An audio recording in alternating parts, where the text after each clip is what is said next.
Feliz sábado, mis apreciados hermanos. Que la paz, la misericordia de nuestro Dios esté con cada uno de ustedes.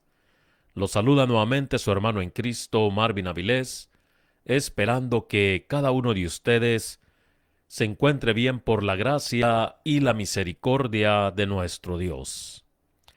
Qué privilegio la de los seres humanos, que después de una semana, de una jornada de trabajo, poder en este día santo, en este sábado,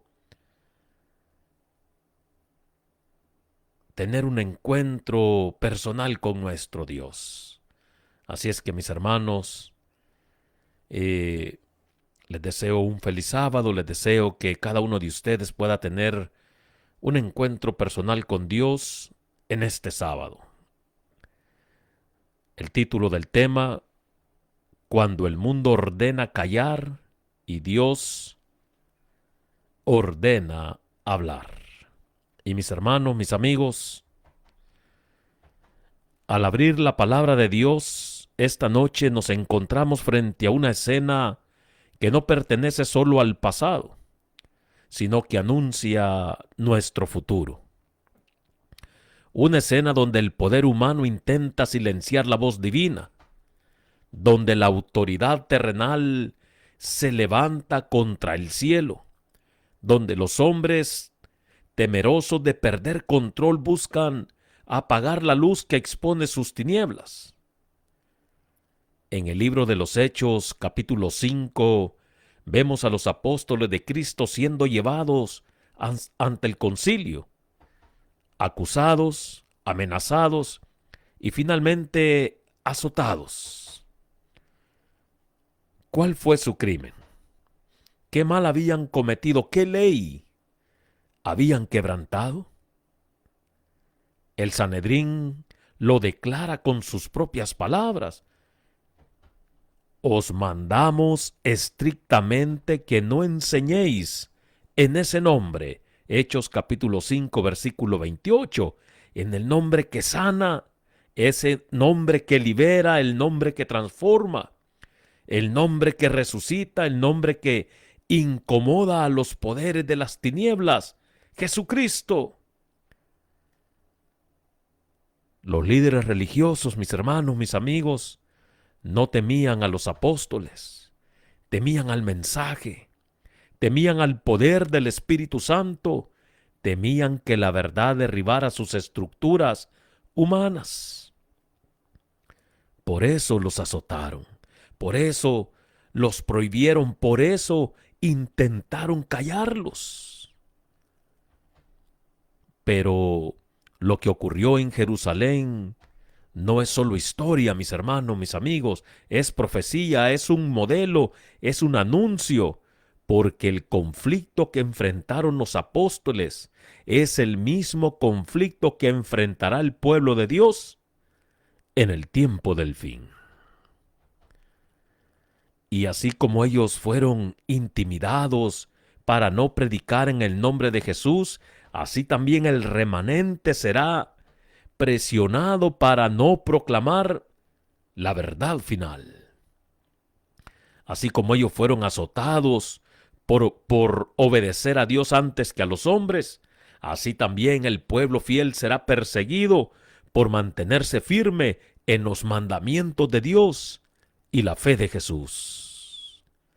Por eso hoy, al contemplar esta escena, no solo miramos hacia atrás, miramos hacia adelante, porque lo que vivieron los apóstoles es un espejo profético de lo que vivirá la iglesia remanente antes del regreso de Cristo.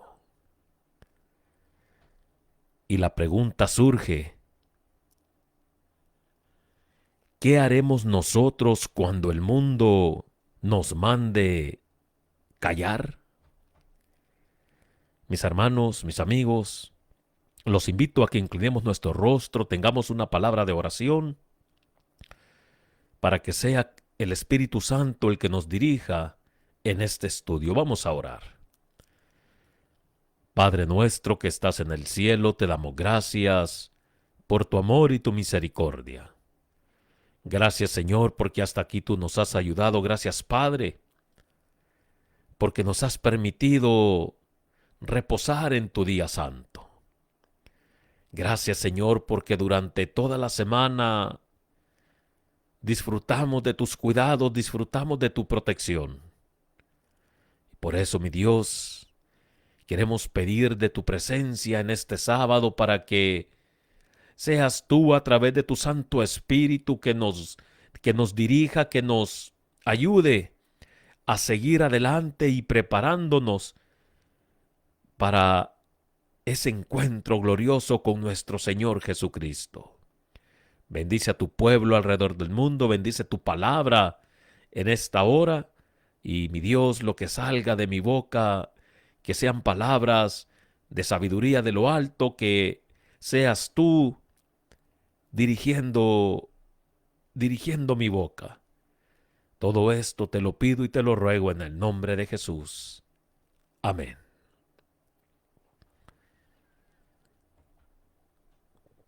¿Por qué azotaron a los apóstoles? Hechos capítulo 5, versículo 28 registra la acusación directa del Sanedrín. Os mandamos estrictamente que no enseñéis en ese nombre que sana, ese nombre que libera, ese nombre que resucita, ese nombre que incomoda a los poderes de las tinieblas. Mis apreciados hermanos, los azotaron porque el nombre de Jesús desenmascara la corrupción religiosa. Los líderes no temían a los milagros, temían a la verdad, temían perder control, temían que el pueblo viera que Dios estaba con los apóstoles y no con ellos. Hechos capítulo 4, versículos 16 y 17 muestra su motivación para que no se divulgue más entre el pueblo. Eso era lo que los líderes religiosos le decían a los apóstoles. El problema, mis queridos hermanos, mis amigos, no era la doctrina, no era la influencia, era el poder espiritual que no podían controlar. Los azotaron porque el nombre de Jesús confronta el pecado. Es que, mis hermanos, mis amigos, predicar a Cristo significa predicar arrepentimiento. Y el arrepentimiento amenaza a quienes aman su posición más que la verdad. Y esa es la realidad. Hechos capítulo 5, versículo 30, Pedro declara: a cual vosotros matasteis colgándole en un madero. Mis apreciados hermanos, la verdad los hirió. Y cuando la verdad hiere, los corazones rebeldes responden con persecución. Entonces, aquí surge una gran pregunta. ¿Por qué los corazones rebeldes responden con persecución? Porque la verdad revela lo que ellos quieren ocultar. La verdad, mis hermanos, mis amigos, no solo informa, sino que desnuda. Jesús lo explicó con claridad. La luz vino al mundo y los hombres amaron más las tinieblas que la luz, porque sus obras eran malas. Juan capítulo 3, versículo 19. Mis hermanos, mis amigos, cuando la luz expone el pecado, el corazón rebelde no busca cambiar, sino que busca apagar la luz. Por eso los líderes religiosos no discutieron con Pedro, lo azotaron. No podían refutar la verdad, así que intentaron silenciarla tristemente, porque la verdad amenazaba su poder y su control. El Sanedrín no temía a los apóstoles, temía perder su influencia sobre el pueblo. Claro que sí. Hechos capítulo 5, versículo 28 lo revela. Y dice, habéis llenado a Jerusalén de vuestra doctrina. La verdad libera. Y cuando la verdad libera, los sistemas humanos pierden el control. Un corazón rebelde prefiere mantener su dominio antes que someterse a Dios. Y por eso persigue. Es que la verdad confronta el orgullo y el orgullo es incapaz de admitir su error. El orgullo no soporta corrección, el orgullo no tolera que Dios tenga razón y el hombre esté equivocado. Cuando Pedro dijo ahí en Hechos capítulo 5, versículo 30, al cual vosotros matasteis, no estaban escuchando un sermón, estaban escuchando una acusación divina. El corazón humilde se quebranta, el corazón rebelde se endurece y ataca. La verdad final, mis hermanos, mis amigos, provocará la misma reacción. El mensaje de los tres ángeles no será recibido con neutralidad. Despertará furia, resistencia, censura y persecución. ¿Por qué? Porque el mensaje de los tres ángeles desenmascara a Babilonia, expone la falsedad de la adoración impuesta, llama al arrepentimiento y exige obediencia a Dios por encima de los hombres. Y el mundo no tolerará ese mensaje. Claro que no, mis hermanos, claro que no. La persecución final será la reacción de un mundo que rechaza la verdad. Así como el Sanedrín ordenó callar, así también el mundo ordenará callar al remanente, porque cuando el corazón rechaza la verdad, la persecución se convierte en su lenguaje.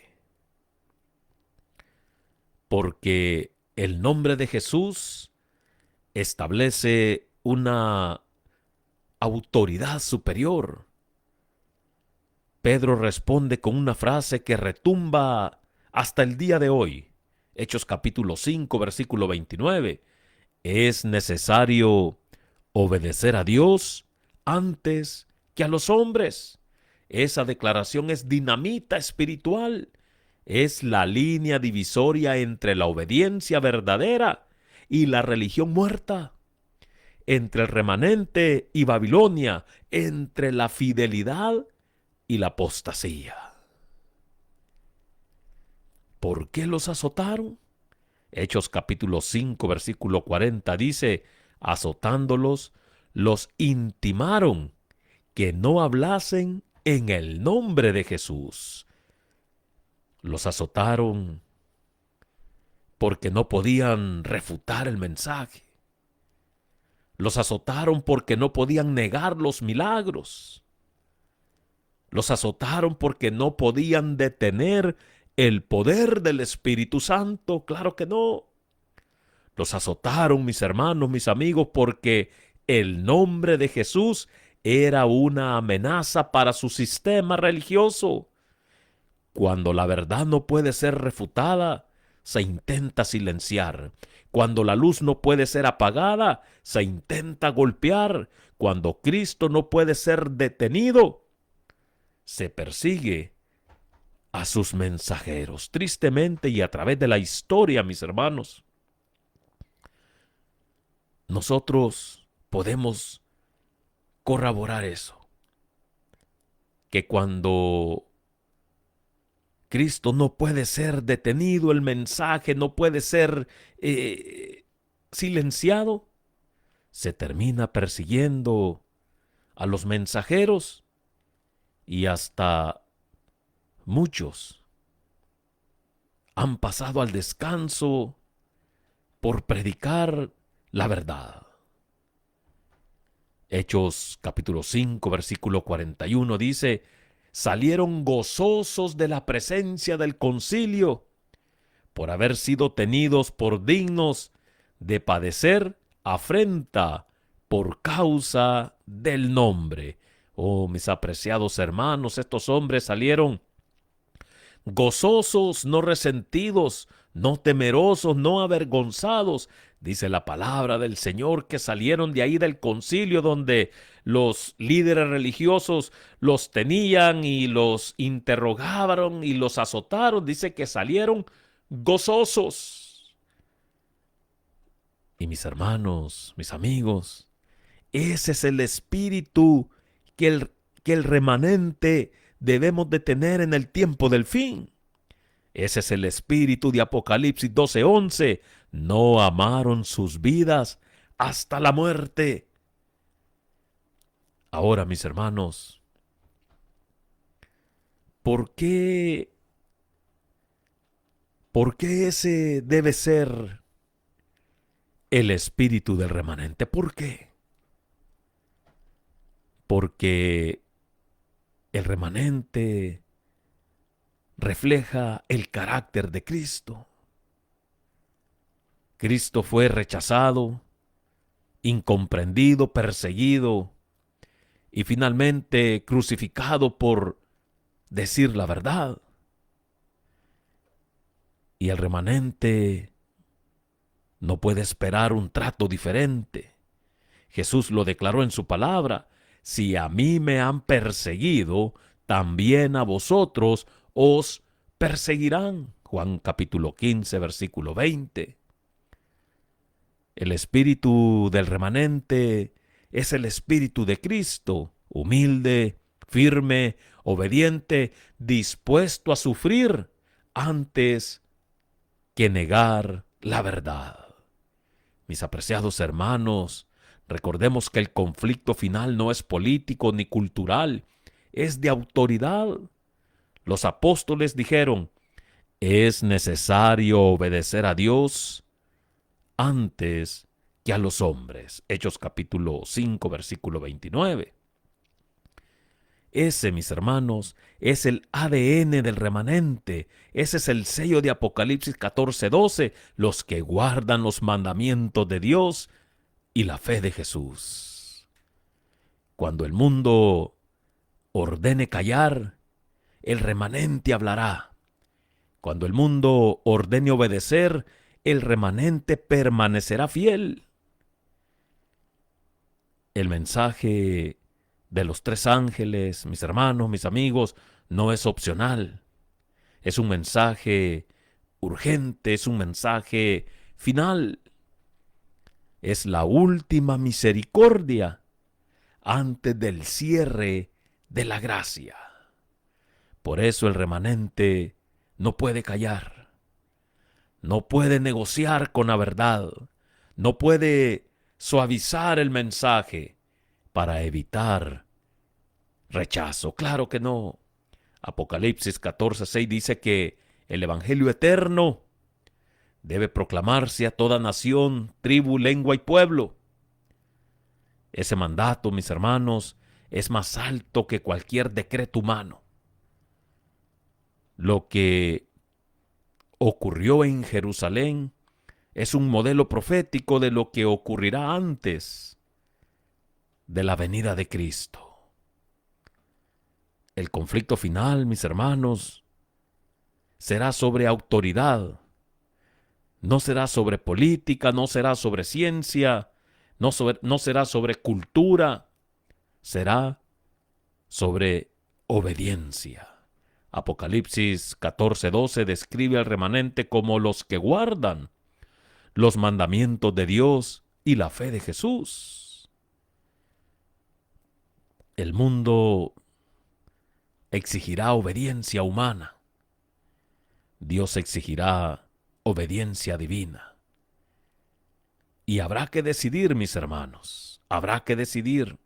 El nombre de Jesús volverá a ser prohibido muy pronto. No necesariamente el nombre literal, sino lo que el nombre representa.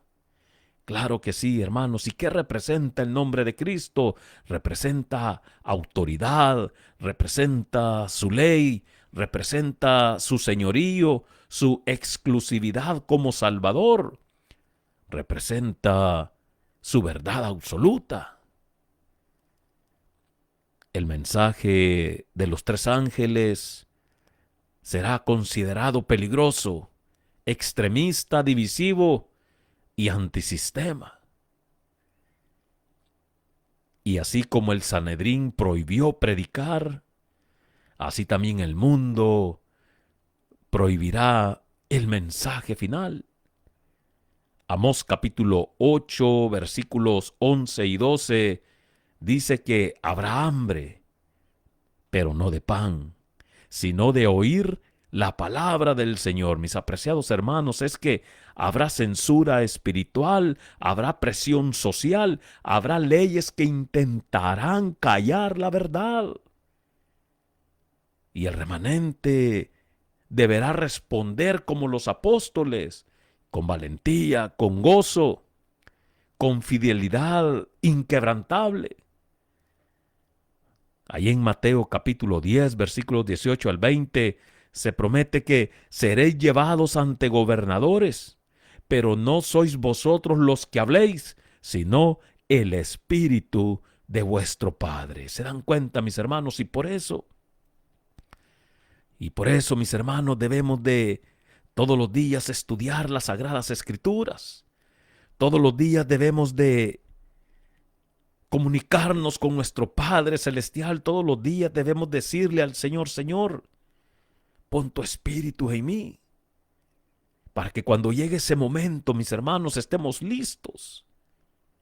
Cuando llegue ese momento en que seamos llevados a los tribunales, seamos llevados a dar parte de nuestra fe, podamos defender la verdad, así como los apóstoles lo hicieron. Es que, mis hermanos, el mismo Espíritu que habló por Pedro, hablará por el remanente. Claro que sí, mis hermanos. Y es por eso que necesitamos en este tiempo o en este corto tiempo de paz que tenemos, afianzarnos más a la verdad. Necesitamos entregarnos más a nuestro Dios.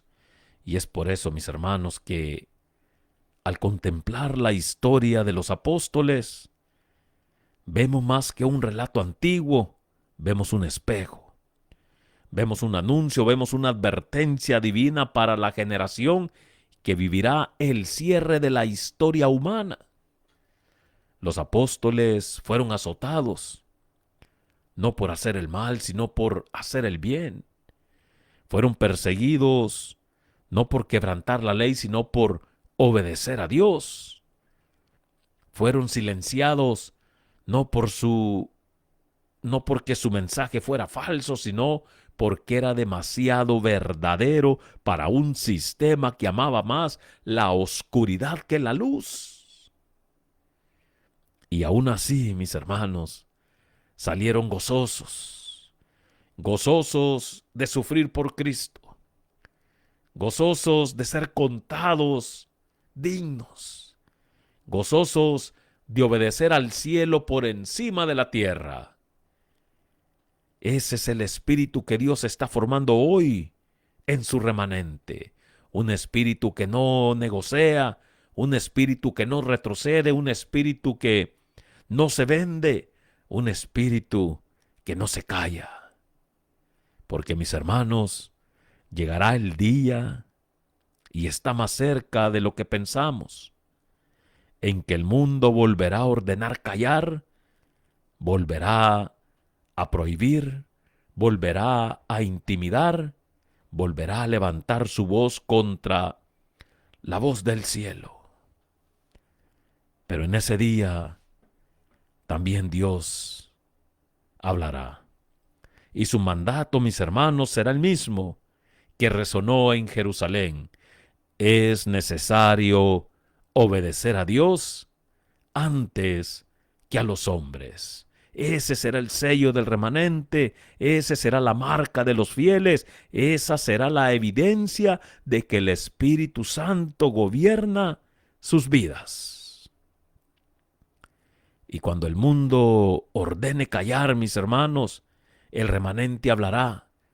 Cuando el mundo ordene obedecer, el remanente permanecerá firme. Cuando el mundo amanece, el remanente confiará. Cuando el mundo persiga, el remanente adorará. Porque no hay decreto humano que pueda silenciar un corazón lleno del Espíritu Santo. Claro que no, mis hermanos, se los vuelvo a repetir, porque no hay decreto humano que pueda silenciar un corazón lleno del Espíritu Santo. Claro que no, mis hermanos. No hay azote que pueda apagar una vida entregada a Cristo. No hay cárcel que pueda encerrar la verdad eterna. Hermanos, el conflicto final no será entre ideologías, será entre obediencia y desobediencia, entre la voz del mundo y la voz de Dios, entre el miedo y la fe, entre la comodidad y la cruz. Y hoy, antes de que ese día llegue, Dios nos pregunta, ¿de qué lado estaremos cuando el mundo ordene callar y Dios ordene hablar? Que el Señor nos conceda el espíritu de Pedro, la valentía de Juan, la firmeza de Esteban y la fidelidad del remanente final. Que cuando llegue la hora, mis hermanos, de la prueba, podamos decir con convicción, con gozo y con poder, no podemos dejar de decir lo que hemos visto y lo que hemos oído. Así es que, mis hermanos, que Dios nos ayude y que cada día que pasa podamos afirmarnos más a nuestro Señor Jesucristo, a su palabra, a su verdad, que podamos ser fieles, luchar por un carácter consagrado para poder resistir la crisis final, que podamos seguir adelante buscando cada día más la patria celestial. Oremos, mis hermanos, para que el pueblo de Dios, los escogidos, puedan mantenerse firmes y que si nos toca ir ante los gobernadores, si nos toca ir a la cárcel, si nos toca hasta perder nuestra vida, pero que estemos gozosos. Así como Pedro, así como los apóstoles, estuvieron gozosos de padecer por Cristo. Hay que orar mucho. Hay que ayunar y orar los unos por los otros, mis hermanos. Ese tiempo viene. Ese tiempo viene. Por eso, hoy más que nunca, necesitamos consagrarnos cada día más a nuestro Dios. Que Dios los bendiga, que la paz de Cristo esté con cada uno de ustedes. Vamos a orar. Padre nuestro que estás en el cielo, te damos gracias por tu amor y tu misericordia. Gracias, Señor, por tu palabra. Gracias, Señor, porque tú siempre, a través de tu Santo Espíritu, nos hablas. Y te pedimos, mi Dios, que tu palabra nunca llegue vacía a nuestros corazones. Te pido, mi Dios, por todo tu pueblo alrededor del mundo. Te pido, Padre, que lo cuides, lo bendigas, que cualquier situación fuera de el control de ellos, tú puedas tomar el control. Padre Celestial, ayúdanos que este sábado podamos tener un encuentro contigo. Y mi Dios, te pido que no te olvides de este tu servidor y de su familia. Te pido, mi Dios, que me sigas ayudando. Te lo pido y te lo ruego en el nombre de Jesús. Amén. Que Dios me los bendiga, mis hermanos, que la paz de Cristo esté con cada uno de ustedes. Un saludo a cada uno de los que decidieron conectarse en esta hora. Que Dios me los bendiga y que la paz de Cristo esté con cada uno de ustedes. Y compartan estos mensajes, es el único favor que les pido para la gloria y honra de nuestro Dios. Bendiciones.